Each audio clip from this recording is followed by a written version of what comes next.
ոնց ուզում ես համեմատի, այսօր դու պետք է ամենալավ հարաբերություններում լինես, այսօր դու պետք է ամենամոտիկ լինես Աստծու հետ, այսօր դու պետք է ամենասիրով լցված լինես,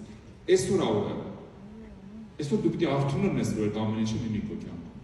Եթե դու արթուն չեղար, թմրության հոգին, ծորության հոգին գալու են քեզ դուր։ Ասում է գիշերը անցավ, նույն խոսքի մեջ է։ Ասում է մեզ մոտ է փրկությունը, քան այն ժամանակ որ հավատացինք, 12 խոսքում ասում է գիշեր անցավ գնաց, ցերեկը մոտեցել է։ Ուրեմն դեն գցեք խավարի գործերը եւ հագեք լույսի զենքերը։ Տեսեք, Պողոսը կանչում է արթնության։ Ասում ժողովուրդ արթնացեք, արեք։ Ժամանակն է։ Մի տեղ եմ ուզում կարդամ Հայտնության գրքից 3:3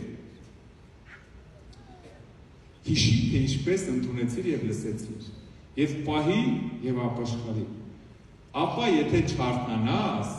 ես կգամ քո վրա գողի պես եւ չես իմանա, թե որ ժամում քեզ մոտ կգամ։ Հետաքրքիր մի բան ասում։ Աստված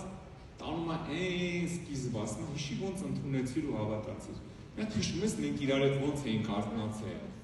Հիշում ես դու ինչքան էիր ինձանով ապրում, ինձ վայելում, ինչ եղավ քո հետ։ Ինչ եղավ, եկավ ժամանակ այն թմրության հոգին։ Սպասեցիր, 10 կույսերի նման, ասում թմրեցին, Փեսան ուշացավ ու քնեցին։ Փեսայի ուշանալը ոչ թե Փեսան ժամանակի գիտություն չունի, ոչ թե Փեսան լավ չի հաշվում ժամերը, քանի րոպեում ավտոբուսով կհասնի ուշանում է։ Կամ պրոբկա է չհասցրես Փեսան գար։ Փեսայի ուշանալը քո հավատարմության համար է, ուզում ա տնա իրոք սպասում ես, թե չէ։ Դրա համար է ուշանում։